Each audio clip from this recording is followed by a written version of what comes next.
देखिए, बहुत ही मधुर वाणी के वक्ता हैं दोनों ही, और दोनों की जो जोड़ी है वो जब कथा करना शुरू करते हैं तो ऐसा लगता ही नहीं है कि कथा व्यासपीठ पर दो बैठे हैं, ऐसा लगता है कि एक बैठे हैं। बहुत ही सुंदर अनुभव रहा, और संगीत में जो कथा का श्रवण है वो इनकी कृपा से, ठाकुर जी की कृपा से, इनके मुखमंडल से प्रकट होता है। तो जितने भी भक्त हैं सबको आना चाहिए और इस कथा का लाभ उठाना चाहिए। हालांकि आज जो भगवान श्री कृष्ण से सबसे ज़्यादा सीखने की चीज़ है आज के मनुष्य को, क्या है, थोड़ा सा इसके बारे में बताएं। सबसे अधिक जो भगवान श्री कृष्ण से हमें सीखना चाहिए वो है निष्पक्ष होकर निर्णय लेने की स्थिति। आप प्रतिदिन अनेक ऐसी परिस्थितियों में फंसते हैं जिसमें अपने स्वार्थ को लेकर आप निर्णय लेते हैं। आपको निष्पक्ष होकर और मजबूत आधार के साथ निर्णय लेना चाहिए, और भविष्य का बहुत दूर का सोच के, जिसके अंदर पाप सम्मिलित ना हो, पुण्य सम्मिलित हो, जिससे आने वाला भविष्य भी प्रेरणा ले सके, ऐसे निर्णय हमें लेने चाहिए। और हम गुड़गांव में केंद्रीय श्री सनातन धर्म सभा, जो तकरीबन 45 मंदिरों की एक शिरोमणि सभा है, उसके सभी सदस्य हमारे जनरल सेक्रेटरी देवराज ओझा जी, रामलाल ग्रोवर जी, हमारे जयदेव गुप्ता जी, केशव दास जी, हमारे अशोक गेरा जी और श्याम ग्रोवर जी, सभी मिलकर आए हैं। और बहुत ही सुंदर कथा नेहा और दोनों बहनों ने किया, और उनके पिताजी भी संग में, उनसे मुलाकात हुई। बहुत ही जो भागवत कथा तो जितनी सुनी जाए और रामायण जितनी सुनी जाए उतनी ही कम है। हम तो यही संदेश देना चाहेंगे, आजकल जो जनरेशन है, जो कृष्ण जी ने लीलाएं की हैं, बचपन में की हैं, बाद में उन्होंने जो गीता का संदेश दिया है, और हम बड़े लकी हैं कि उसी हरियाणा में हम रहते हैं जहाँ से कुरुक्षेत्र का उन्होंने संदेश दिया। और ये बहुत ही ऐतिहासिक स्थान है गुरुग्राम, यहाँ पर उन्होंने सभी कौरव और पांडवों ने शिक्षा ली, और हमारे यहाँ मंदिर है। हमारा मंदिर का नाम भी गीता भवन इसलिए रखा गया था क्योंकि उसी परिसर में है। तो मैं आप चाहूँगा कि हमारे साथ जो बहुत ही विद्वान हमारे general secretary Devraj Ojha ji professor साहब हैं, आप उनके विचार आपको बताएंगे। अपने जी ने बताया है, हमारी केंद्रीय सभा सनातन सभा जो 25 वर्षों से 2000 में उसका स्थापना हुई थी, और आज के युवा को ये संदेश है कि धर्म के प्रति आस्तिक भाव रखें, और इसी प्रकार के आयोजन ही, और ये भागवत कथा हमें मरने की कला सिखाती है कि मृत्यु के अपने आप में भय मत करो, मृत्यु का भय नहीं, जीने की कला नहीं, मरने की कला सिखाती है कि मृत्यु, जिस प्रकार परीक्षित ने 7 दिन की कथा सुनने के बाद ये कहा था कि अब मैं मृत्यु से डर मेरा खत्म हो गया। तो इस प्रकार के आयोजन तो एक प्रकार से वैचारिक आदान प्रदान होता है, आपस में मिलन होता है, और अच्छी बातों का जो संदेश मिलता है, महापुरुषों ने जो अपनी खोज की होती है, हम पढ़ नहीं सकते, वाचन नहीं कर सकते, श्रवण करके ही हम ये सारा अपना सकते हैं। तो आप जिस चैनल से हैं, कौन सा चैनल है, साधना चैनल के माध्यम से आप जो प्रयास कर रहे हैं, आपके लिए बहुत बहुत आभार, धन्यवाद। मैं Nishi Mungiya, Lions Club Gurgaon greater की प्रेसिडेंट। यहाँ आज भागवत कथा का जैसे आयोजन किया गया है 1 सप्ताह का, उसमें कथा श्रवण करने के लिए आई थी। और सबसे पहले तो मैं धन्यवाद देना चाहूँगी सुभाष ग्रोवर जी का और विजय अरोड़ा जी का, जिन्होंने हमें यहाँ आने का आमंत्रण दिया। हमें यहाँ आकर बहुत ही अच्छा लगा, क्योंकि ये भागवत सप्ताह बहुत ही सुंदर तरीके से मनाया जा रहा है। यहाँ 2 कथावाचक आई हुई हैं, बहुत ही सुंदर ढंग से वो भागवत कथा का विवरण कर रही हैं।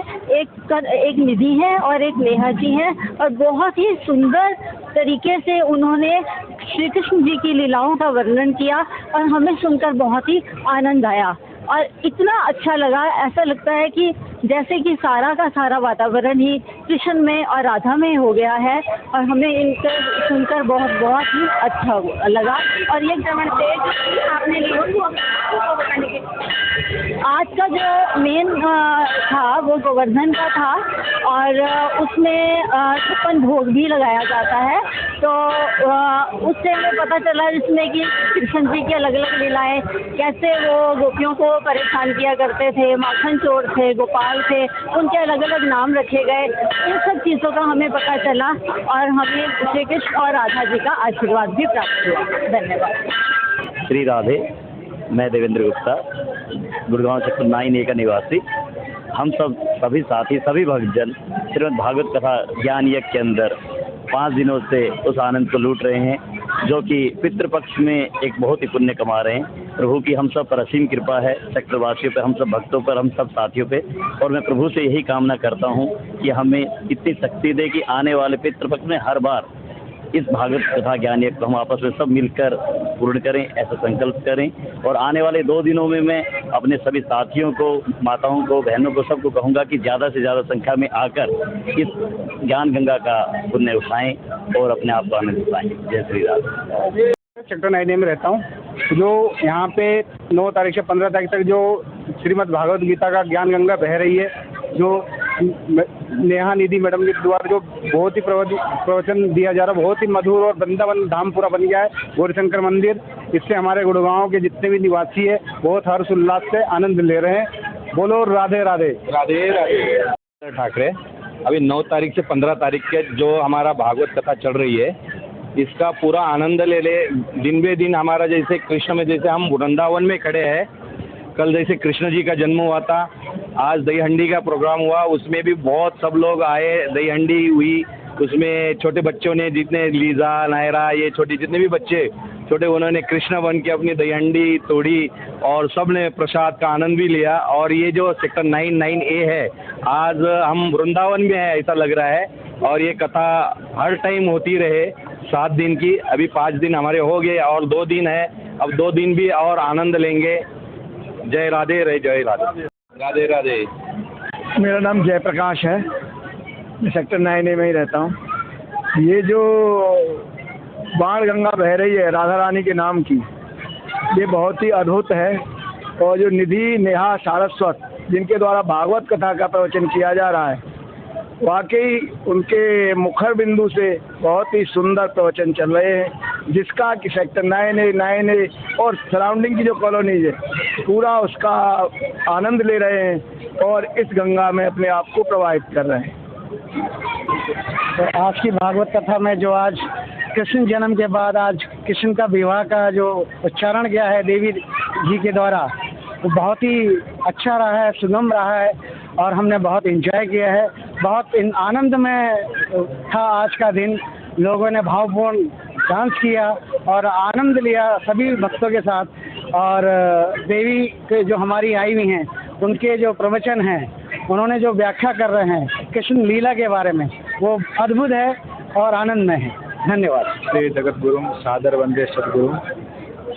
भगवान गौरीशंकर की पावन कृपा और परम पूज्य सदगुरुदेव श्री सुधांशु जी महाराज जी की पावन प्रेरणा से आयोजित यह 7 दिवसीय ज्ञान गंगा, जिसको हम श्रीमद् भागवत महापुराण भी कहते हैं, ज्ञान यज्ञ भी कहते हैं, इसके आज 5म दिवस में आप देख रहे हैं भीड़, जन सैलाब, सैकड़ों की संख्या में लोग आ रहे हैं, पधार रहे हैं, मंदिर को देख रहे हैं। और ये हमारा केवल मंदिर ही नहीं, एक आध्यात्मिक जागृति, आस्था का केंद्र भी है। और जैसा कि हमसे पूर्व हमारे डॉक्टर साहब और आज की कथा में भी पूज्या देवी जी ने यही संदेश दिया कि जो हमारी आने वाली पीढ़ी है, उसको सुसंस्कारित करना है, उनको अपने संस्कारों से जोड़ना है, नैतिक मूल्यों से जोड़ना है। और ये श्राद्ध पक्ष भी हमें यही सिखाता है कि जो हमारे ऋषि मुनि थे, हमारे पितृ थे, उन्होंने जो कार्य किए, उन्होंने चाहे कोई पेड़ भी लगाए, उसको भी हम जल छींचे, उनके द्वारा की गई कृतियों को हम अपने जीवन में अपनाएं। यही श्राद्ध पक्ष का विशेष महत्व। और भागवत की अगर मैं बात करूं तो भागवत, जिसमें भक्ति है, ज्ञान है, वैराग्य है, त्याग है, जो परिभाषा जो पुराण सिखाए उसको श्रीमद् भागवत कहते हैं। और ये भक्ति की साक्षात गंगा है। और कहते हैं कि भक्ति किस प्रकार हमारे जीवन में आएगी। तो किसी ने कहा कि मीरा जैसी भक्ति अगर चाहिए तो श्रीमद् भागवत की शरण में अवश्य जाना चाहिए। और जिस प्रकार हमारे शरीर की, जैसे औषधि किसी शरीर को रोग से नष्ट करती है, उसी प्रकार ये श्रीमद् भागवत महापुराण ग्रंथ हमारे आध्यात्मिक और भक्ति रोग, जो भी हमारे लौकिक रोग हैं, मानसिक अशांति है, उन सभी रोगों का नष्ट करती है और हमें अमृतत्व भक्ति का मार्ग सिखाती है। और प्रत्येक रविवार को परिवार जोड़ो अभियान के अंतर्गत संस्कार शाला का कार्यक्रम हमारे गौरीशंकर मंदिर में परम पूज्य गुरुदेव की कृपा से प्रारंभ हो गया है। पिछले अक्टूबर माह से हमारे यहाँ बच्चों को सिखाया जाता है कि हम बच्चों को ये सिखाएं कि हमारी जो संस्कृति है, हमारे पुराण है, हमारे वेद है, ग्रंथ हैं, उनमें कर्म के लिए क्या कहा गया है, उनकी क्या परिभाषा है, सरल रूप में कहानियों के माध्यम से हम बच्चों को सिखा सकते हैं। और साथ में आप देख रहे हैं ज़माना टेक्नोलॉजी की तरफ हम लोग बढ़ रहे हैं, लेकिन अशांति हमारे जीवन में आ रही है, उसके लिए बच्चों को योग, ध्यान, मेडिटेशन से भी जोड़ने का कार्य ये संस्था कर रही है। और प्रत्येक रविवार को 10 बजे से 11 बजे तक ये श्री गौरीशंकर मंदिर अपनी संस्कारशालाओं का आयोजन करता है। और साथ में परम पूज्य गुरुवर ने भी 108 पूरे भारतवर्ष में बाल संस्कार केंद्र और 10-11 गुरुकुल हमारे पूरे भारत में, जिसमें आज हमारे पूरे भारतवर्ष में 86 ब्रांचेज हैं, जिसमें 4 गुरुकुल, कई गौशालाएं हैं और बाल संस्कार हमारे लगभग मंडलों में 34 बाल संस्कार प्रारंभ हो चुके हैं। तो गुरुवर का यह सपना केवल गुरुवर का ही नहीं, हम सभी का सपना है, हमारी जो आगामी पीढ़ी है उसको हम संस्कारित करें, क्योंकि कहते हैं जहाँ बारिश नहीं होती वहाँ की फसलें नष्ट हो जाती है और जहाँ पे संस्कार नहीं होती वहाँ की नस्लें नष्ट हो जाती है। इसी के साथ मैं अपनी वाणी को दूंगा। और ये श्रीमद् भागवत कथा का आज 5वां दिवस था, 2 दिवस शेष रह गई हैं, तो आप सभी से निवेदन कि आप ज़्यादा से ज़्यादा संख्या में पधारें और इस ज्ञान गंगा में डुबकी लगाकर अपने पितरों को, अपने ऋषि मुनियों को, अपने पूर्वजों की कृपा अवश्य प्राप्त करें। हर हर महादेव, जय जय श्री राधे। शर्मा जी, आज 5वें दिवस की कथा का श्रवण आपने किया, क्या कथा में सुनाया गया, और साथ ही हमें ये भी बताएं कि गरुड़ पुराण की क्या विशेषता है चित्रों में। देखिए, पिछले 9 तारीख से पितृपक्ष के इस पावन अवसर पर श्री गौरीशंकर मंदिर प्रांगण में श्रीमद् भागवत कथा का आयोजन चल रहा है, जिसमें वृंदावन धाम से देवी निधि एवं नेहा शाश्वत जी पधारी हैं। उनके मुखारबिंद से यहाँ पर श्रीमद् भागवत ज्ञान गंगा का प्रवाह चल रहा है और बड़ी संख्या में यहाँ पर श्रद्धालु इस कथा को सुनने के लिए आ रहे हैं। वैसे भी पितृपक्ष में तो श्रीमद् भागवत का एक विशेष ही लाभ होता है भागवत को सुनने का। आज की कथा में भगवान कृष्ण के जन्म के उपरांत नंद उत्सव का कार्यक्रम रहा, उसके उपरांत भगवान की बाल लीलाओं का वर्णन हुआ, जिसमें माखन चोरी लीला, फिर नाग लीला का किया, उसके बाद भगवान गिरिराज जी का यहाँ पे पूजन हुआ, गिरिराज जी को 56 भोग लगाए गए। आज के इस कथा का महत्व ये है कि हमारा जो सनातन धर्म है, इस कथा प्रसंग के माध्यम से ये पुनः प्रमाणित करता है कि हम वो जीव हैं, उस धरा पर जन्मे हुए जीव हैं, जहाँ पर धरती का भी पूजन होता है, जहाँ पर हम पत्थर का भी पूजन करते हैं, जहाँ हम जल का भी पूजन करते हैं, पेड़ों का भी पूजन करते हैं, नर का भी पूजन करते हैं, हर नारायण का भी पूजन करते हैं। और यही वो धरा है जिसमें नर सेवा को नारायण सेवा कहा गया है। तो मेरा तो मानना ये है कि जहाँ तक मेरा ये संदेश पहुँचे तो सभी भक्तजन अधिक से अधिक संख्या में आए। अब केवल 2 दिन की कथा शेष रह गई है और मेरा एक विशेष अनुग्रह सभी माताओं से है, सभी माता पिता बहन भाइयों से है कि वो जब भी श्रीमद् भागवत कथा हो, श्री राम कथा हो या हमारे और अन्य त्योहार हों या कथाएं हों, उसमें अपने बच्चों को अवश्य साथ लाएं।